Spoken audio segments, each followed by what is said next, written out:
as they have been since 2019. If anybody caught that. CNBC. Don, how was your bill last night, Don? How many did you get? What was your bill? Well, it was Buffalo Wild Wings. I didn't look at the bill, which I guess I should. I saw someone else eating them. I got so hungry that I literally just bought them. I was like, I got to go get those right now. So just door dashed them. It's amazing to me what kind of shit we actually keep track of. Chicken wings. The Department of Agriculture's price index for chicken wings. I didn't even know there was a price index for chicken wings. You learn something. And you said I will say, what is it where it gets smaller but the price stays the same? Oh, what's the word for that? Yes, you got two wings less. Hunger. These are the most pathetic chicken wings, though. Like, I was almost upset. I was too hungry not to worry, but the chicken wings, they could have used like maybe some steroids when they were growing up. Like, they were just they were hungry. That was the problem. They were probably organic. Yeah, maybe, but they needed to get somewhere. I was like, man, there's more bone than there is meat. So, well, hopefully you had a couple beers with them to offset the disappointment in size. I mean, that's what I do. That's what she said. No, actually, it's Red Label. Who makes Red Label? I don't know. Someone's got to know. It's shrinkflation. Thank you, Lord Finnair. Or Fin. I'm just Blade Runner. He's still Blade Runner. I was just craving that. Red Label. Who makes that? What is that? It's like I don't know why I was craving it. Like a hot sauce or something? No, it's an alcohol. Oh, it is? A little bit stronger than beer. I know what you're doing. Yeah, Red Stripe. Okay. Yeah. But you had Red Label? Red Label is Johnny Walker. Right. Yeah, Johnny Walker, Red Label. That's what we were still on. Yeah, I was gonna say there's Johnny Blue, Black. Thank you for explaining this, Don. God damn. Yeah. The show's already a train wreck.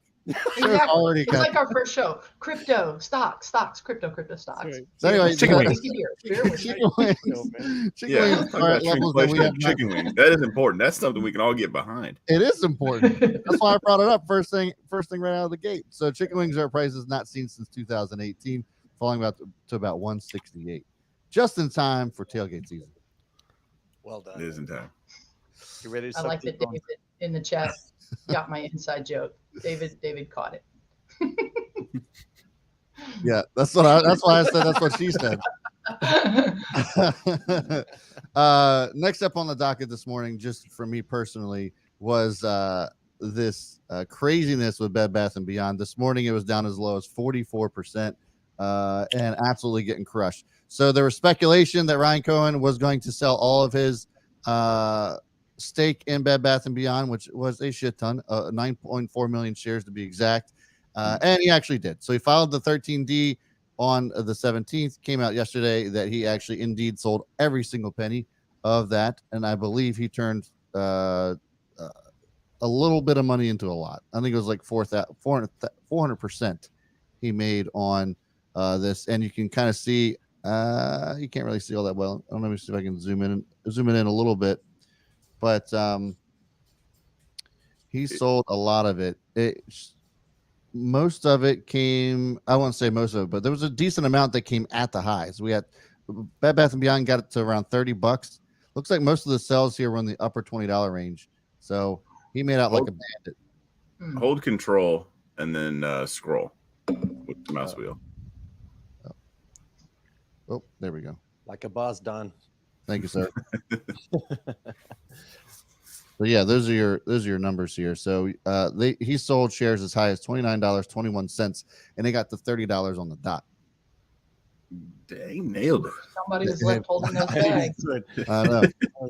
Absolutely insane. That's why we talk about FOMO, the fear of missing out. Jaime talked about be careful, because if you FOMO'd into Bed Bath & Beyond, you are now holding Ryan's $25 to $30 bags. They're selling into you, the retail investors. So that's the problem with FOMO for those trying to figure it out. When you trade on emotion or you just buy something without the research, you can be left holding very heavy bags. Yeah. Yeah. I woke up to 3 texts this morning. Which BBBY calls am I buying today? like none. You Like, played yourself. yeah, it's like, I did get suckered into buying it yesterday. How'd it So go? after hours, it was hilarious. How'd it But go? I get to say I told you so to it's so in my chat there's like an ongoing back and forth. There's so many people that were short, one guy that's long. His argument there was he sold 10 million. I think it was 10 million shares he sold. But the normal volume was like 350. So that should have been a blip, but again, that is just no one's playing this off of fundamentals or like media. It is just a traditional pump and dump. So he's sold on the 16th and 17th. So depending on where people were looking, so you can see here the 16th and the 17th was when they were actually sold. So if you were paying attention to only on the 17th, there wasn't the vast majority looked like it was sold on the 16th. So I mean, you had to have been really paying attention. Yeah. So either way. I even told my chat, I get to take it and either A, make some money on a stupid play, or B, I get to tell you I told you so, because he said it wasn't a pump and dump. So it's a win-win. Yeah, absolutely. Yeah, it is. Don, just to follow up on our question yesterday, if you got the CEO chair of Bed Bath & Beyond today, being a corporate-sized big box retail store that you have to compete with online sales to the likes of Amazon and every other online housing, home accessory, sale. What in the world would you do with Bed Bath & Beyond as a retail site? I don't know. I'd probably run a commercial and let everybody know we're open. Like, you ever been into one of these stores? Like there's no one ever in there. Every time I go in there, it's like nothing. That's what I'm saying. I mean, I know what I pay on my retail store that is 900 square feet in a mid-major city. I know what I pay.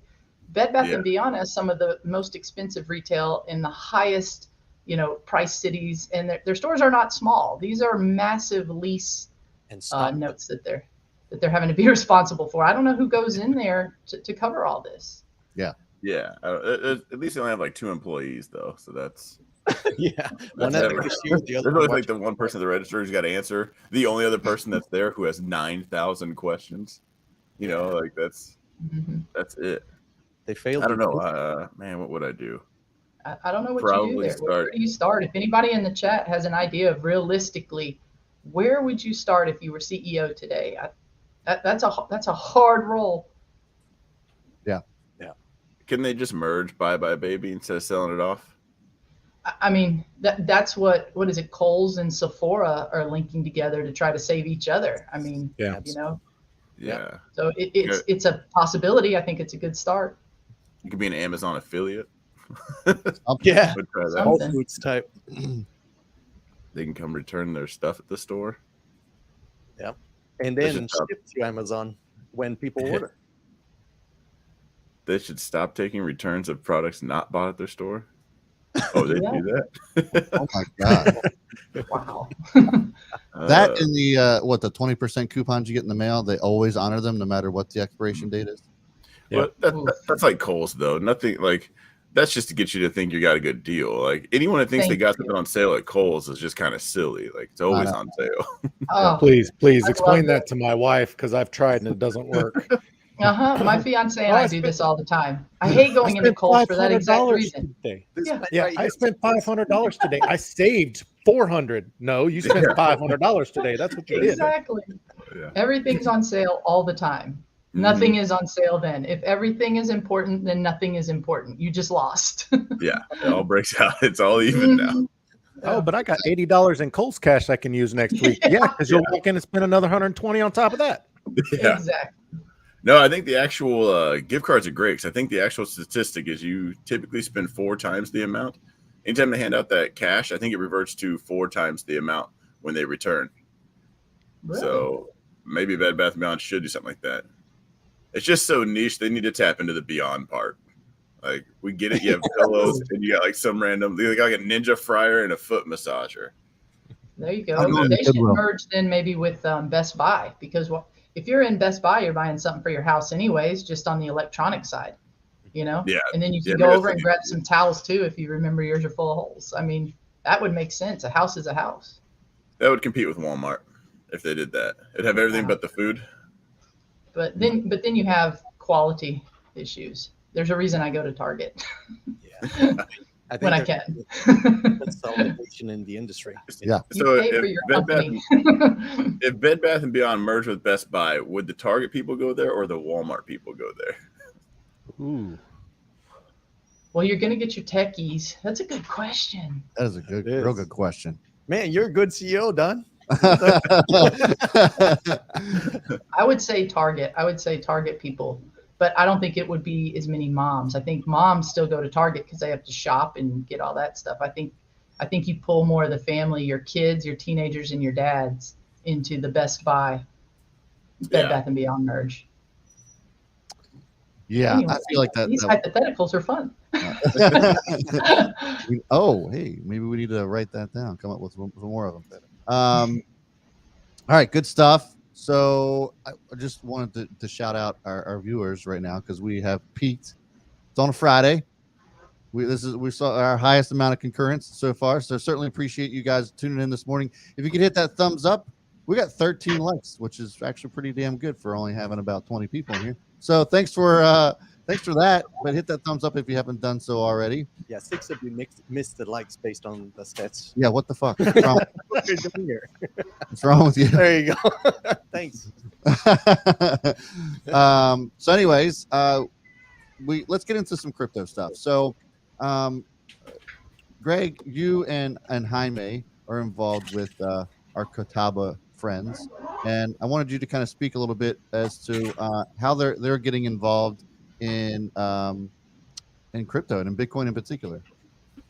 So a little background, and then I'll hand it off to you, Greg. Yeah. The Catawba Nation are launching economic zone, a Catawba economic zone where Let me Go ahead. pause you. Who is Catawba? Catawba, they're a tribe. The Catawba Indian Nation of Rock Hill, South Carolina, right south of Charlotte. So right in our backyard. And they've created a digital economic zone, which for them to recognize decentralized autonomous organizations, DAOs, as either LLCs or unincorporated nonprofits. So the DAOs are blockchain based governance bodies that have no authority, and this is the space that they're playing in right now. Now, strategically, it's a brilliant move by the nation because it is, instead of going to the Cayman Islands or offshore, really offshore, here in North Carolina, we could actually drive to another nation state, quote unquote, to incorporate and do banking license, do the DAOs. And that's what they're building at this very moment. It's very forward thinking development. And they are in the process of doing the public comment. So we will post the Discord link so you can go and participate, especially you that are interested in forming a DAO. So it's not necessarily, so Wyoming, the way it works is you do an LLC, it's a lot more restrictive than the, less restrictive than going through Delaware, going to Wyoming in incorporating these on the LLC. The Catawba Nation are doing the UNAs, or the unincorporated version, where there's a lot less restrictions. So it doesn't require a registered agent, yet they're still, if you scroll further down, sorry, should have missed my spot. Here we go. Sorry. A registered agent, yet they're still protected by limited liability. And while the original UNA is mostly for nonprofit purposes, the regulation leverages the UNA law's existing exemption to allow UNA DAOs to provide compensation, including through staking. So this is a very open opportunity for anyone getting into the crypto space and launching their organizations through there. So please, we'll drop the link and jump in there and participate. Yeah, and for those that don't know why this is such a big idea, DAOs are decentralized autonomous organizations. And all that means is that people who hold something of value and want to pool it together, then they have voting rights to determine what's going to happen within that organization. So when you form a DAO, you are giving value to something for holders. A lot of times on the stock side, that's looked as shareholders. They hold stock, and then you have voting rights to determine what's going to happen, say, an advising to the board or a direction the company's going to go. DAOs work in a very similar manner. They're very prevalent in proof of stake cryptocurrencies.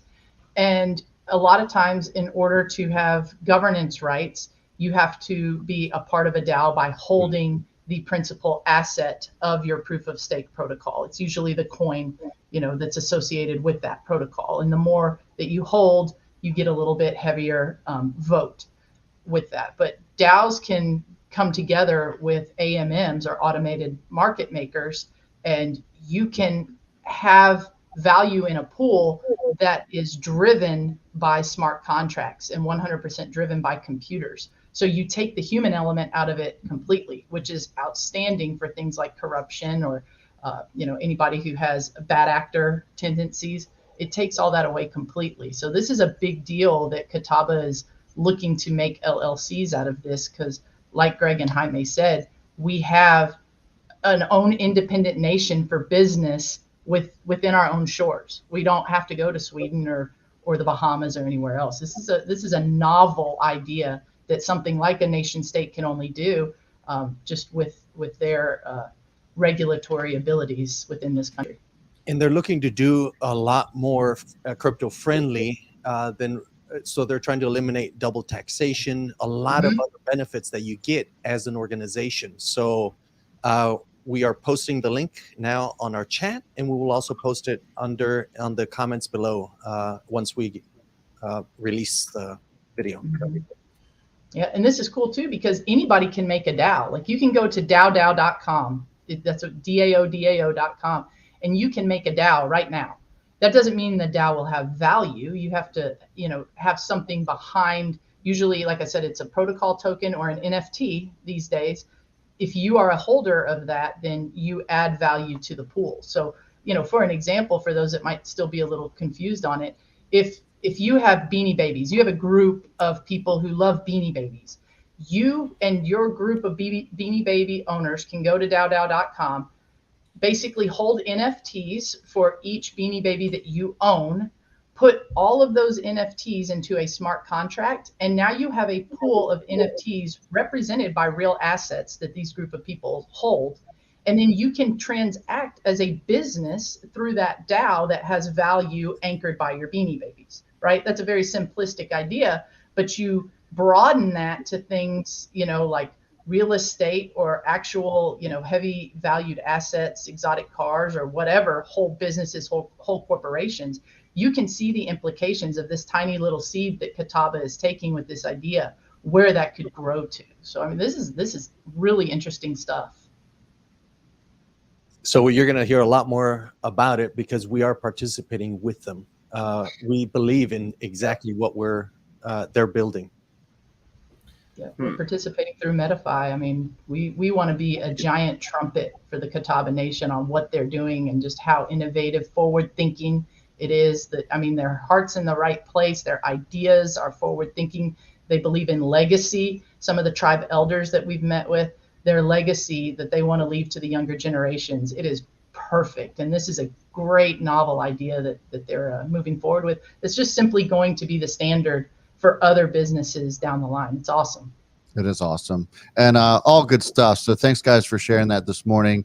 Next up on our order of business, and I know that Tamp was really interested in talking about this a little bit too, was there's an article that came out yesterday about Ethereum, and this has kind of been a theme with Ethereum over the last, couple of years, and its outperformance of Bitcoin. And I know that Don can talk a little bit about this as well, because he and I have chatted about this on our own channels respectively. But Ethereum is up 100% since the bottom that we saw back in June, I believe. It says it right here in the headline, dumbass. Massively outperforming Bitcoin. So we saw Bitcoin hit a low of 17,006, and then we saw Ethereum hit 880, and so obviously a huge outperformance there, and it looks as if we could see Ethereum outperforming for a decent amount of time as compared with Bitcoin. But does that make Ethereum? I guess my question is, does that make Ethereum a better buy over Bitcoin? And that's part of the whole conversation of the flippening. I don't know if you guys have heard that term. The merge. Yes, and the flippening also the Mhm. merging where they convert from proof of work to proof of stake, Mhm. which changes the model of securing the network. The other item is the flippening, meaning will Ethereum overtake Bitcoin in market share value and in size? So Yeah. those are the two items. And this merge is truly that conversion that's occurring. And that's what people are buying into, is that move to proof of stake. Got it. Now, if you look at the chart itself, The Ethereum chart. yes, Good you're going point. to see, and if you leave that moving average that you have,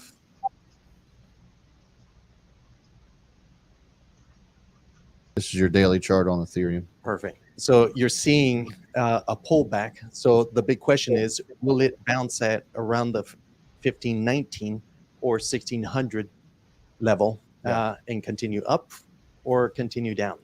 That's a very interesting question. And if you have any questions in the Crypto Gains Club, front runs, ETH 2.0. Let's see. The ticker symbol, What is the ticker symbol for E? For Pulse Chain. Pulse chain. no idea. Crypto gains with that. I mean, the man has done so much for crypto in this world over the years, but again, know who's in front of Pulse Chain. That's Richard Hart. Just research him. You know, I think he's been on the right track numerous times, but then he's also been off the track numerous times. You know what I mean? You know, come to your own conclusions, but pay attention to who's at the helm of Pulse Chain. So I guess,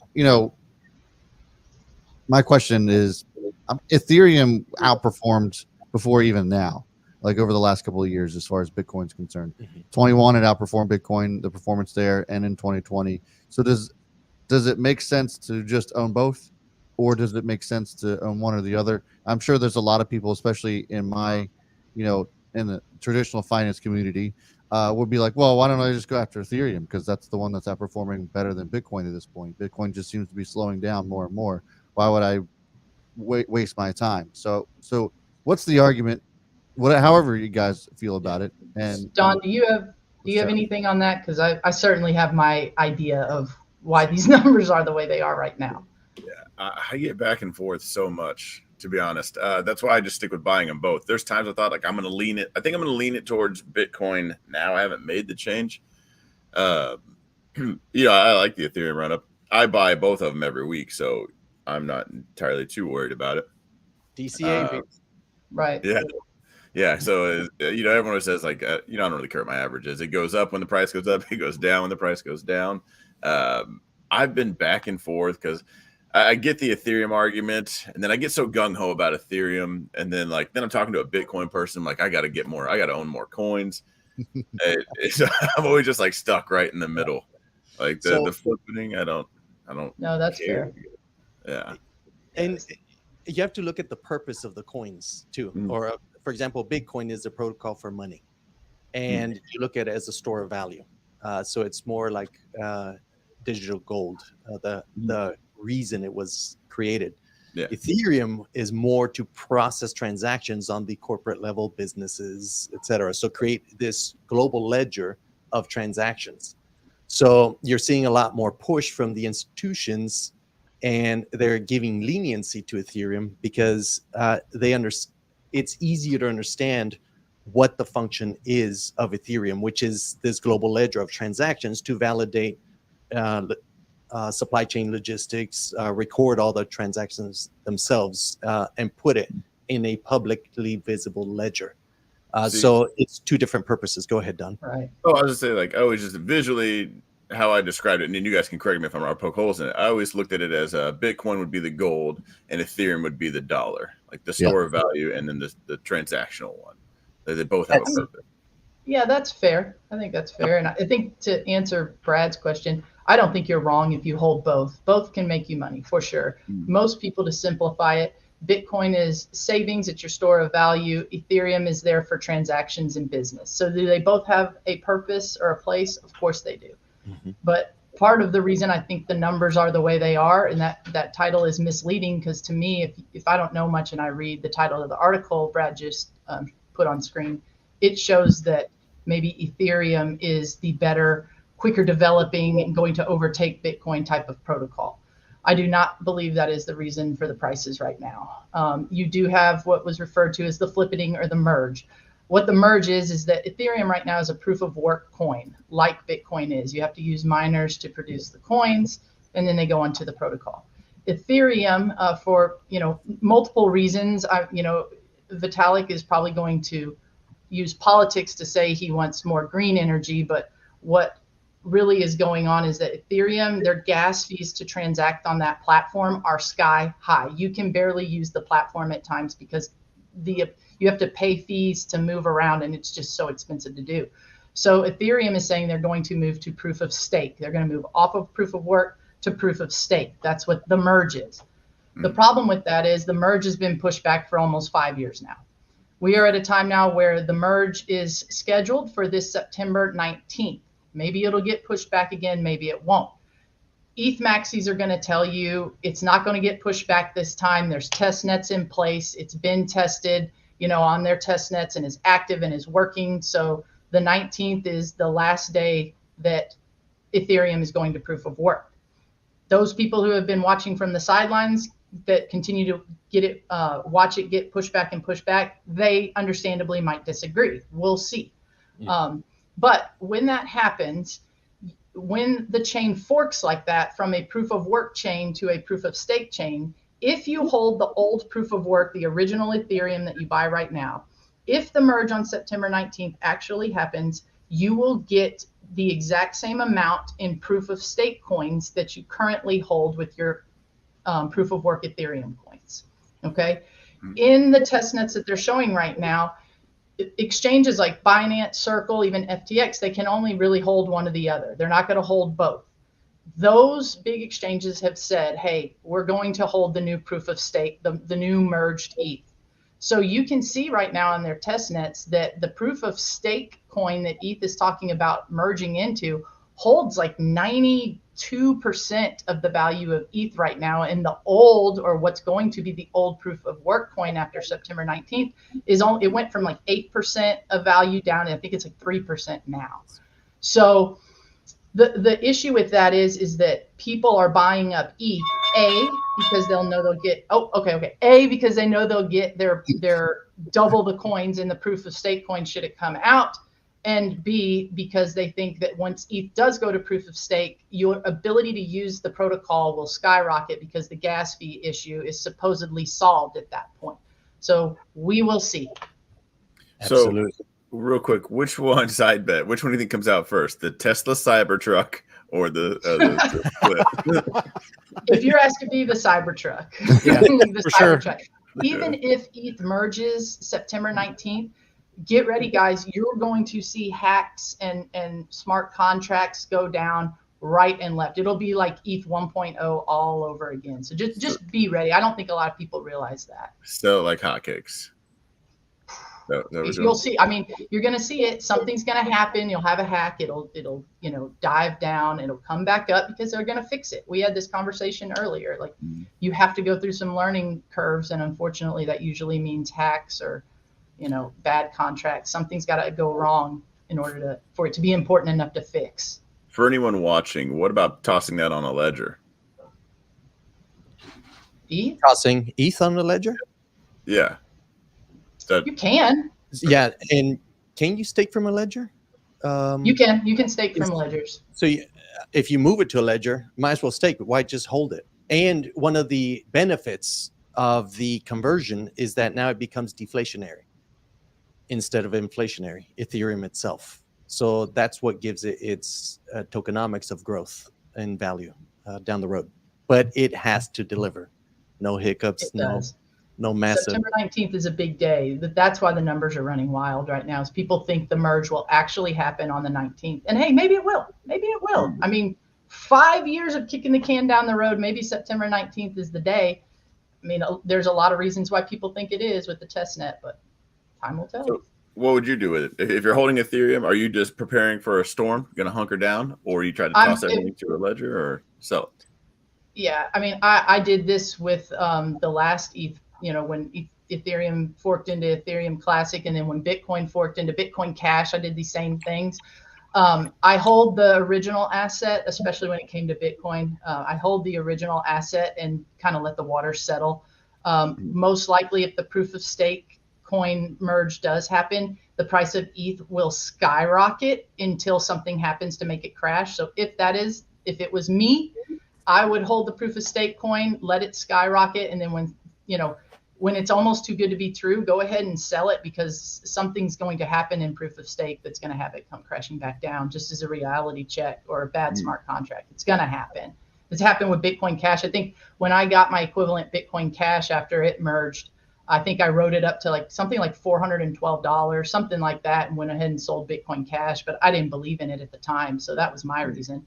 And then it came back down. I don't even know what it's at now, but I'm sure it'll follow some sort of suit. Yeah. And if you're hodling, I dollar cost averaged into Ethereum and Bitcoin, of course, that's a given. But on Ethereum, so stake it, participate in a stake, and not just hold it. Make it work, make it do its job, which is staking. If you already have it, if you're not going to step out of it, that's what I would do, and that's what I'm thinking of doing also. Cool. So, do you guys mine this at all? I used to. Yeah. What do you think is going to be the new mining coin?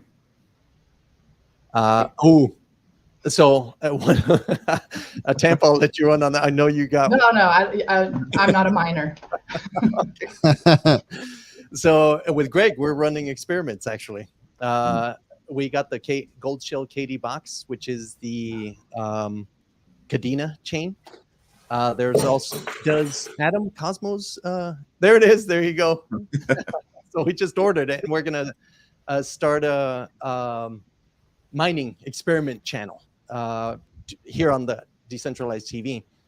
Does Cosmos have proof of work? Is that proof of work? Cosmos is not proof of work. Okay. Cosmos is proof of chain, or proof of stake, excuse me. If you ask the CS, who's in the MetaFam, he's into Flux. A lot of people are saying a lot of the proof of work is moving to Flux also. So those are the two I've heard a lot of rumors into. We're going to test it. Greg and I are going to go ahead and launch miners for both. Nice. That's why MetaFi is so great. You can never be wrong. All we're doing is experimenting. I love it. I love it. It's pretty awesome. Yeah, and Gundy has Ethereum Classic. I've seen Peter wear a Ethereum Classic shirt. On stream, so yep, that was the original chain. That's the one. If it never forked, that's the one that stays straight ahead. Yeah, but there's 9 companies that like Ethereum Classic. That's it. 9. Yeah. And it's the purest, and that's your grassroots. That's the people that had a vision that want to see it through, regardless of if the business decision to merge or move on was good. Those are the purists. There's a place for them. We love the purists. Absolutely. It's all a community, guys. So let's not throw shit across the fence to each other. Let's build together. Yeah, don't be a Corvette owner. Yeah, I roast a guy in my childhood. I'm like, why? Get off that crap. Just get you a Ethereum. It just seems so small. I'm like, man, those guys are gonna burn out. It's gonna be one here in a second. No, I was just saying, don't be a Corvette owner. Well, I got enough for everyone. It's fine. You just don't like fast cars, or what? No. It's the stereotypical Corvette owner that is the purist. If you change something about it, or if you go to a Corvette show, especially the ones that will have an engine that didn't belong in there originally or whatever, and they will rip you up once. Your car. Yeah. Oh yeah. Yeah, they're annoying. Like, And Don not does gonna know. That. He is Yeah, a I've Corvette. talked to a few, and like theirs is the best. It's a somehow they have a one of a kind. Like Yeah. they got off the factory floor, one of a kind. Like, Yeah. tell me all about it. Nissan Z owners are the same way. Yes, the rotary. Yeah. No, that's the Mazda RX Mazda. RX-7. The Yeah. Nissan Z, like the old Z, like the old 280Zs and stuff. Yeah. Those guys are just as meticulous as the Corvette owners. There's just Wow, they're all like engineers or something. I don't know. I'd tell them calm down. Yeah, it's like chill out, bro. Slow. We're driving these cars because they're fun. Yeah. Okay, so all good stuff. As the title of today's video indicates, is there a bigger Bitcoin crash still to come? I put out the poll here in the chat as well. Do you think that there's a bigger Bitcoin crash to come? Yes or no? 78% out of the 41 votes that have come in. Well, there's 41 votes here. Damn, we got some people popping in. This is pretty good. We got 41 votes, and 78% of you say that yes, there is a bigger Bitcoin crash to come versus the 22% that said no. And we look at Bitcoin today, and it is actually down. It was down at the top of the show, 8%, starting to claw its way back a little bit. Now sitting down only around 7.33%. Let's take a look at the 5-minute chart. You can kind of see that little bit of a bounce since we started the show. Must be us. Must be DCTV. Go Bitcoin. Bringing on the bulls. Who's trading It's Bitcoin that on the dip 5 in minute? resistance we talked about. I don't know. What'd you say, Don? Is anybody actually trading Bitcoin on the 5 minute? No, They just No. pissing money into the wind. Okay, just paying fees for everything. I don't like urine in my face. But here's your daily chart, and you can kind of see. And I wanted to have Jaime lead this charge a little bit because this is something that you had actually talked about earlier this week. We just mentioned this little trend and what might happen if we saw a break up or break down, and it looks as if we're seeing this come down to the downside. I love this. I love this, guys. This is the opportunity. This is I have buys down there, and we're going to talk about that with a gang over here. Don't know if You want to bring up the trading view? yes, sir. Okay. All right, I'll let you do Whoop. your magic. I just lost my cursor. There it is. All right, let's go ahead and bring that up real quick. Technical difficulties. Please stand by. I know I was on a roll, and now I'm not anymore. Sorry, that was my bad, guys. I alt tabbed. You did. Yeah, That's okay. I'm a Mac guy. That's right. Well, Don can talk about his charts, I guess, for now until. There you go. There's Don. Let me pull up our charts while Don's. Oh, mine's up. Yeah, yours is up Yeah. right now. It's kind of hard to talk about a bigger Bitcoin crash. It hasn't really stopped crashing. Like it's still overall in a bigger picture trend down. We just had a couple. I guess it's been. I'm on the weekly chart now, so we had a few green weeks, but this probably looks really colorful. Everybody, the purple is just like weekly time frames. Is all it is. So I expected to see some turbulence right inside here. Ultimately, this is where I want to buy. I'll put it that way. That's right at that $10,000 mark that I think a lot of people are actually eyeballing. And like we're talking about right before we went live, I think I'm going to start buying it around 14 because I think there's going to be quite a few buy orders here that if it touches that, it's going to be almost a lottery if your order gets filled because it's first come, first serve. How many people have had their orders there? This trend line, though, is something someone else brought up in my group way back here. So if that just eats some time off and eats that perfectly right there, I can only imagine just how many people are buying. Oh, what was that? Did my screens go white? Yeah. No, you're good. Oh, Oh, did? yeah. Even though my computers are new, they suck. I have a relationship with technology that you guys would not believe. So I can't even see my other screen. It's all white. I'm perfectly aligned with you, Don, in terms of where we're headed. So that line that you mentioned down below, I also have it. This is the monthly chart we're looking at. We're sitting right now on the 50 moving average on the monthly chart. So we're sitting on good support. The question is, and we have about 12 days before this one closes. So until we get confirmation, we don't know if it will continue down. But we have the 89 moving average moving into that buy mark I have at around 13,800. But like you said, there's so much interest there because it is a historical zone. Mm-hmm. Will we go further down? So now, so I have buys staggered down from that high point, 14,000 that you mentioned, on down. Nice. Now, and as low as 10,700 is a light line I have across. Just sharing, not financial advice. Please do your own research. And now we move to this one. This is the one we've been watching because this is a typical bear flag. I won't get too technical on you, but the moment we break down, Bitcoin is known to do some fake outs too. So we have to watch that, where it'll come down and then rally right back into that channel again. We will meet the 50 moving average on the 3-day. It's a clearer picture. That's why I chose the 3-day, where you see those movements and where it's hitting support resistance as it's going. So the first target I see, if this continues down, is around that 19,300 area where this whole show began, this whole bear flag began. And then if it breaks that, that's when I'm looking at those 14,000 targets below. Anyone feel free, but this is where I see this going. No, I 100% agree with that. Like that's literally, I mean, you saw all my charts. I like that you have them staggered down for the same reason. Just, I don't know if you call that FOMO or just you want to get in. Like technically that's borderline FOMO, is it not? It is. And while everyone, but you're going to see the news though. If it goes down to our buy levels, we're done. Yeah. It's over.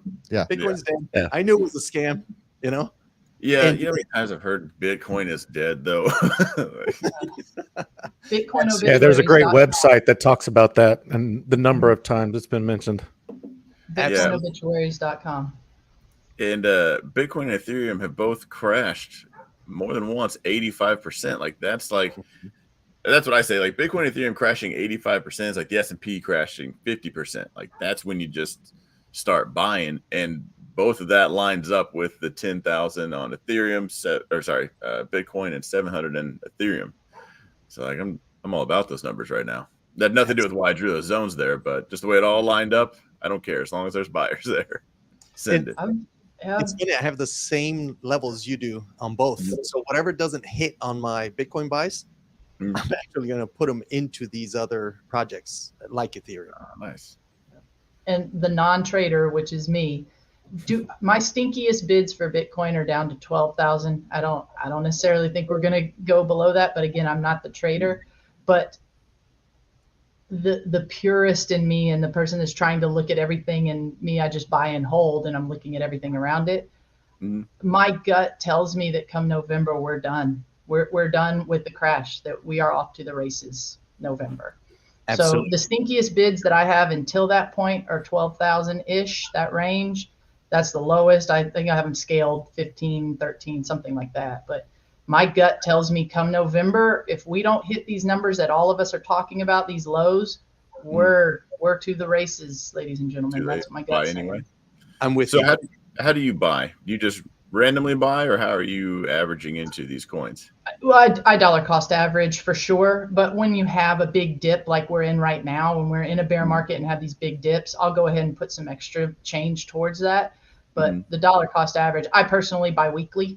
That's the best setup for my personal finances. I know plenty of people who do it monthly, even daily at that. But I dollar cost average. But when we're like this, I'll have another, $1,500 ready to go on a crypto.com or on Binance just to trigger a buy. And if I understood your question, Don, where do you place it? I placed it at monthly levels, horizontals, and I also placed it on a couple of weeklies. The lowest Hail Mary buy I have is around $9,800. I highly doubt we'll hit it, but I think that's going to be one of the man. I'll be celebrating here. I'm sure if I hit that one. Yeah, yeah, for sure. We'll all be celebrating. Is Don frozen? Yeah. Yes. He was stunned. No, He called it. He said he said his relationship with technology is garbage, and look at that. Maybe we should listen to this guy. What was his lowest bid? Because he called that perfectly. It's never ending with Don. It really isn't. Yeah, I don't know how many times he'll just have a computer that randomly crashes on him, and then it comes back, and no matter what he buys. never fails. So all good things, I think. I mean, what an absolutely fantastic show. This is really good. There he is. He's back now. Yeah. I told you guys I have a relationship with technology. You just wouldn't understand. We're joking about that. We said, though, you called that one perfectly, so we're listening to you on the bottoms. Because if you call the bottom of Bitcoin like you called your technology relationship, we're good. Yeah. Matt says you're the GOAT except for computers. Yeah. Well, I would argue that I still am, because I'm the only guy that can go to the computer shop and say, I want to buy the absolute best. I want to overkill this thing because I don't want problems like that, and still find the only computer that will still do that. It's a special skill. I wanted to ask, I hopefully shouldn't go over it. You buy weekly. Do you have money aside? Because what I do, and that's I kind of want to just get your opinion on this. So I put money into Bitcoin, Ethereum, and a savings account every week. So at dollar cost average, that's automated. But when we get to these lower levels, I already have the savings to dump in. So it kind of keeps that weight down. Do you have any like automated system like that, or you just I have do. extra money? Okay. I'll use Binance.us for some extra funds, or if I sell something, I'll keep those funds in USDC or the likes, and have some buys ready to trigger. Like I think I said right now, I think I have a $1,000 buy on Bitcoin and like another $1,500 buy ready to go, but it's just held in USDC, right? Otherwise, I dollar cost average through an automated system every single week, because Sunday nights work the best for me. I feel like you always see the weekend shenanigans in crypto. Sundays tend to be a dip day. It's not always. So I've chosen my day to be Sunday evening that I DCA, and everybody's different. Even if you DCA $10 a week or $50 every other week, there's nothing wrong with that. Yeah. But that's how I do it. And then I buy and hold. And, I'm really big in the Cosmos ecosystem right now, proof of stake coin. And I stake a lot of coins there that generate passive income as well. And I will sometimes, I usually typically take those staking rewards and reinvest them into the coins in the ecosystem. But every now and then I'll throw some of those staking rewards back into USDC for low markets like this, where I want to also up my Bitcoin exposure as well. Nice. So what do you guys think about regulations? Is that in the stream? Am I taking it off rails, or? No. It's beautiful. It's beautiful because it's part of the whole conversation that's going on. Is a lot of people are waiting for it, especially institutions. You'll see a lot. BlackRock and a few others already making moves into the industry, but there has to be clarity also from the SEC and the other organizations. It is good because it will open up the doors for institutional investment. Right now, it's us. It's all the ones that are the bleeding edge into the future, taking the risk. But you can see the movement by institutions getting ready for this. But the wild west kind of comes to an end once it's regulated. Absolutely. Yes. I don't think we're going to get, though, just blanket regulation like that. They're going to hit stable coins first. And that's part of my theory of why I said November we're off to the races, because you have the primaries coming up at that same time. And there's certain things that people that are going to inevitably lose their seat, turn over their seat in the House or Senate. The one thing they want to do is regulate stable coins. And that's just the one phase of crypto that I think they can actually get done by November. And if that gets regulated, get ready. We're off to the damn races. There's no doubt about it, because these big institutions, they might look at Polygon. They might look at ETH. They might have some exposure to some of these coins playing the long game. But what they want and what they will get first is Bitcoin. And if you regulate a stable coin, all these institutions and old money, they're coming for Bitcoin first. So get ready. Mm-hmm. Yeah, that's the one with the track record, the time. Absolutely. The grandpapping of it all, the gold standard. Yeah. Crypto Gains was asking if you stake Hex, Tam. I do not. I do not. I know some people that do. I follow Richard Hart because I always like to He's very eclectic. He's a very eccentric guy. I enjoy watching him. I don't necessarily want to give my money to him, but I know some people who have, you know, and it's just a choice that I've made. I'm a Cosmos maxi almost, you know, 90% of me is Cosmos. And I just have some concerns, but I am a fan of Richard Hart. When he posts his Louis Vuitton outfits and talks about $3,500 shirt, $2,500 shoes, you know, like $750 keychain. I think it's hilarious. But I swear. you know, hex and pulse chain and all that. You know, I don't personally have any holdings in that, but I enjoy following it.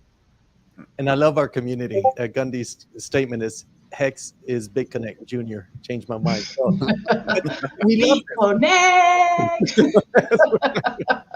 This is what I love. I've always loved about decentralized TV, and what we're building here is everybody participates. Yeah. Everybody's in here, and no one is here to crush anyone else. So No. please, we welcome this, and man, we will get this flying. You can make money. You really can. But again, like Bed Bath & Beyond, we talked about at the beginning, you're making money by having somebody else hold your bags. So you're happy having made the money, but somebody else on the other end is not happy at all. And, you know, that happens a lot in cryptocurrency. And so I think a lot of times when people say, do your own research, that's what they mean, is just take a look at the history, take a look at what the coin has done up to this point, so you can see if you're going to be the person that's getting to sell on the high side compared to where you bought, or if you're going to end up being the person that just bought really heavy bags from somebody who did it to you. Yeah, there's the loser in every trade. And you got to have a plan or a plan to fail. Someone's on the other side of that trade every time. Exactly. Yep. And I like Gundy's plan on buying. He's looking at below 2,000 BTC, flash crash buy. We've seen those crazy exchanges where you all of a sudden you see this rip all the way down, and some miraculous buyers are behind it. You know what's mind blowing to me is that Bitcoin has had this crazy volatility, 85% drops, that sort of thing. The average rate of return since inception is still around 200%. Exactly. That's why we call ourselves OGs. We've been through this before. New money just freaks out. They freak out. Right. This crash was a little different. I mean, it's a whole different topic, but this one felt a little different for me. This was my third bear market that I've been through with crypto, and because of all the over leveraged coins that ended up going bust, and this one was a little different. This one was harder. We are hitting those numbers though, like almost to the T. If Yeah, I mean, it is what it is. We will hit that 80%. And Don, I'm interested, because you're coming from the traditional into the Bitcoin world, or the crypto world. What was your first impression when you encountered these massive depreciations or loss of value? What was your first impression or thought? And then back to stocks, where you'd never see that level of I am not a human. I don't actually worry about that. I care more about, so I'm interested to hear what she said, that this crash was different, because I follow more the characteristics of stuff, which is why I say follow just a few set of stocks, because you'll understand that so much better. So I wasn't blind to it. You can look at a chart and to know that Bitcoin moving 10% is an hour, you know, like that could turn around really quickly. It did not catch me off guard because I just looked at it. So, but I know a lot of people, when I'm talking to other people, they're like, "Oh man, it's up this or it's up that." I'm like, yeah, like, that's kind of how it works. Rookie. I've always been that, but like Don can be our commander data. You know, it's all. Oh yeah. He's so he's used to trading Forex and everything else. He knows the volatility when he sees it. Outstanding.